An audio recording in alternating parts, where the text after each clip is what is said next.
Friends, welcome to new live classes. आज हम नगर पालिका से संबंधित कुछ क्वेश्चंस करने वाले हैं। बहुत ही इंपॉर्टेंट आज का हमारा टॉपिक है और इस वीडियो के एंड तक जरूर देखिएगा। यहाँ से क्वेश्चन हमेशा पूछे जाते हैं नगर पालिका से संबंधित कुछ इंपॉर्टेंट आज हम क्वेश्चन करने वाले MCQs के रूप में हैं। ठीक है, तो देखिए वीडियो एंड तक। ठीक है, और पसंद आएगा तो लाइक भी कीजिएगा। पहला क्वेश्चन है, स्थानीय स्वशासन का पिता किसे कहा जाता है? स्थानीय स्वशासन का पिता कहा जाता है रिपन को। ठीक है, लॉर्ड रिपन जो थे वह स्थानीय स्वशासन के पिता कहे जाते हैं और यह लॉर्ड रिपन जो थे वह भारत में एक उदारवादी वायसराय के रूप में इन्होंने काम किया। इन्हें उदारवादी वायसराय कहा जाता है। ठीक है, नेक्स्ट क्वेश्चन देखते हैं। अगला क्वेश्चन है, नगरीय शासन की प्रणाली को किस संविधान संशोधन द्वारा संवैधानिक दर्जा दिया गया? नगरीय शासन प्रणाली जो है वह किस संविधान संशोधन कॉन्स्टिट्यूशन अमेंडमेंट द्वारा संवैधानिक दर्जा इसको प्राप्त हुआ? 74वां जो संविधान संशोधन हुआ उसके द्वारा। ठीक है, नेक्स्ट क्वेश्चन देखते हैं। अगला क्वेश्चन है, किस अधिनियम के कारण संविधान में 12वीं सूची जोड़ी गई? इस सूची में नगर पालिकाओं की कितनी कार्यकारी विषय वस्तुओं का उल्लेख है और किस अनुच्छेद से यह संबंधित है? तो 74, 18 और 243W यह अधिनियम के कारण, ठीक है, इसी अधिनियम के कारण संविधान में 12वीं अनुसूची जोड़ी गई।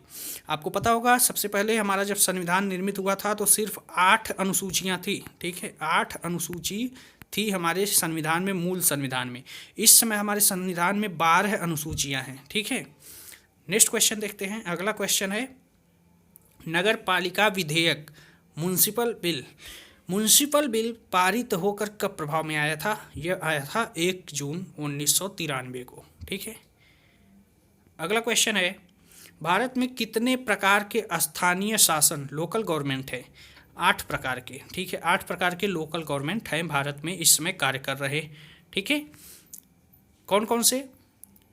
नगर पालिका निगम, नगर पालिका अधिसूचित क्षेत्र समिति, नगरीय क्षेत्र समिति, छावनी बोर्ड और नगरीय क्षेत्र जिसे कि टाउनशिप भी कहा जाता है, और पट्टन न्यास और विशेष उद्देश्य के लिए गठित एजेंसियाँ। ठीक है, यह 8 जो हैं कार्य करती हैं भारत में। ठीक है, नगर पालिका 3 प्रकार की संरचना का उपबंध करता है जो इनमें से नहीं है। ठीक है, 3 प्रकार की संरचना का उपबंध करता है और आपको 4 विकल्प दिए गए हैं। ठीक है, तो इनमें से ऐसी कौन सी है उपबंध संरचना जिसका कि उपबंध नहीं करता नगर पालिका? इसका आंसर होगा नगर क्षेत्रीय समिति। बड़े कस्बों में प्रशासन के लिए गठित की जाती है। यह ऑप्शन आपका गलत है। ठीक है, नेक्स्ट देखते हैं। अगला क्वेश्चन है, मार्गों में प्रकाश व्यवस्था और संरक्षता की जिम्मेदारी किस समिति को दी जाती है? सड़क पर, मार्ग मतलब सड़क पर जो प्रकाश व्यवस्था है, लाइटें लगाई जाती हैं। ठीक है, सड़कों पर लाइटें जो लगाई जाती हैं किनारे किनारे, ठीक है, और संरक्षण उसका किया जाता है। ठीक है, उसकी जिम्मेदारी किसको दी जाती है? नगर क्षेत्रीय समिति को। नेक्स्ट क्वेश्चन है, नगर निगम में 3 प्राधिकरण कौन कौन से हैं? नगर निगम में 3 प्राधिकरण कौन से हैं? यह सभी हैं। कौन कौन से? परिषद, अस्थायी समिति और आयुक्त। अगला क्वेश्चन है, परिषद के प्रमुख को क्या कहा जाता है? परिषद के प्रमुख को महापौर कहा जाता है। ठीक है, महापौर आपने देखा होगा सिटीज में होते हैं। ठीक है, अगला क्वेश्चन देखते हैं। नेक्स्ट क्वेश्चन है, छावनी अधिनियम के तहत छावनी परिषद का गठन कब किया गया? 2006 में। 2006 में छावनी परिषद का गठन किया गया।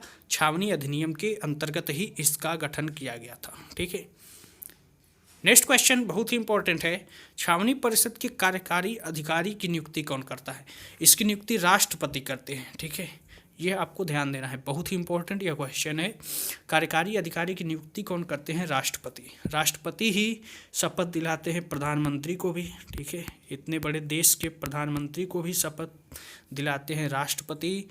राज्यपाल को भी, ठीक है, शपथ दिलाते हैं कौन? राष्ट्रपति। सुप्रीम कोर्ट के मुख्य न्यायाधीश को भी शपथ दिलाते हैं कौन? राष्ट्रपति। और जितने भी अन्य एजेंसियां हैं जैसे कि UPSC के जो अध्यक्ष रहते हैं, ठीक है, साथ ही साथ महान्यायवादी, ठीक है, उनको भी शपथ दिलाते हैं कौन? राष्ट्रपति।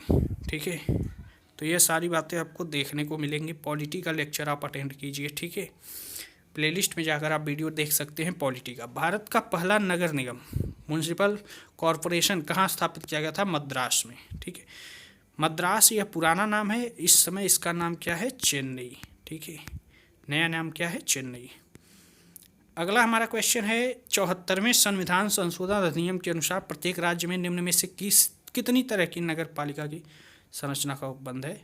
तीनों तरह की। ठीक है, नगर पंचायत, नगर पालिका परिषद और नगर पालिका निगम। नेक्स्ट क्वेश्चन कौन सा है? नगर पालिका के कार्यकाल कितने वर्ष निर्धारित की गई है? नगर पालिका का जो कार्यकाल होता है वह 5 वर्ष का होता है। ठीक है, 5 ईयर ओनली। 5 ईयर का कार्यकाल होता है प्रधानमंत्री का भी, राष्ट्रपति का भी, मुख्यमंत्री का भी। आपको देखने को मिलेगा कि हमारे संविधान में 5 साल का ही कार्यकाल लगभग बहुत सारे पदाधिकारियों का होता है। ठीक है, नेक्स्ट क्वेश्चन देखते हैं। अगला क्वेश्चन है नगर पालिका का प्रधान कौन होता है? तो नगर पालिका के जो प्रधान होते हैं वह इसके अध्यक्ष होते हैं। ठीक है, नेक्स्ट क्वेश्चन है नगर पालिका के परिषद में सदस्यों की संख्या कितनी होती है? तो कम से कम 10 हो सकता है और अधिक से अधिक 40। ठीक है, नगर पालिका के जो परिषद होती है उसमें अधिकतम 40 सदस्य और कम से कम 10 सदस्य होते हैं। अगला क्वेश्चन है नगर पालिका के परिषद में सदस्यों का चुनाव किस प्रकार होता है? तो यह वयस्क मताधिकार के द्वारा होता है। ठीक है, जो नगर पालिका क्षेत्र रहता है, ठीक है, जहाँ से नगर पालिका के परिषद का चुनाव करना रहता है, उसी क्षेत्र में रहने वाले जो वयस्क मतदाता रहते हैं वही इनका चुनाव करते हैं। ठीक है, अगला क्वेश्चन है नगर पालिका के अध्यक्ष और उपाध्यक्ष का चुनाव किस प्रकार होता है? तो नगर पालिका परिषद में चुने हुए सदस्यों के बीच से, जो नगर पालिका परिषद में सदस्य चुने गए रहते हैं उन्हीं में से अध्यक्ष और उपाध्यक्ष पद का चुनाव किया जाता है। ठीक है, अगला क्वेश्चन है नगर पालिका के परिषद में चुने हुए सदस्य को क्या कहा जाता है? Ward commissioner. Okay, next question देखते हैं। और अगला क्वेश्चन है प्रत्येक राज्य द्वारा जिला स्तर पर कौन सी समिति का गठन किया जाता है? तो जिला योजना समिति बनाई जाती है। ठीक है, समिति का गठन करने की व्यवस्था की गई है। कौन सा? तो जिला योजना समिति। ठीक है, तो ये सारे क्वेश्चन आपके लिए बहुत ही हेल्पफुल रहेंगे। ठीक है, नगर पालिका से संबंधित। तो इन सारे क्वेश्चंस को आप याद कर लीजिए। साथ ही साथ पॉलिटी के और भी वीडियो देखने के लिए, ठीक है, प्लेलिस्ट में जाकर आप देख सकते हैं। और भी किसी सब्जेक्ट्स की आप वीडियो देखना चाहते हैं तो प्लेलिस्ट में जाकर के ज़रूर देखिए। ठीक है, हिस्ट्री, पॉलिटी, जियो, मैथ को चैप्टर वाइज यहाँ पर पढ़ाया जाता है। ठीक है, आसानी से आप उसको समझ पाएंगे। ठीक है, मैथ आप एक बार देखिए, समझ में ना आए तब आप कहिएगा। ठीक है, तो मिलते हैं नेक्स्ट वीडियो में, तब तक के लिए धन्यवाद।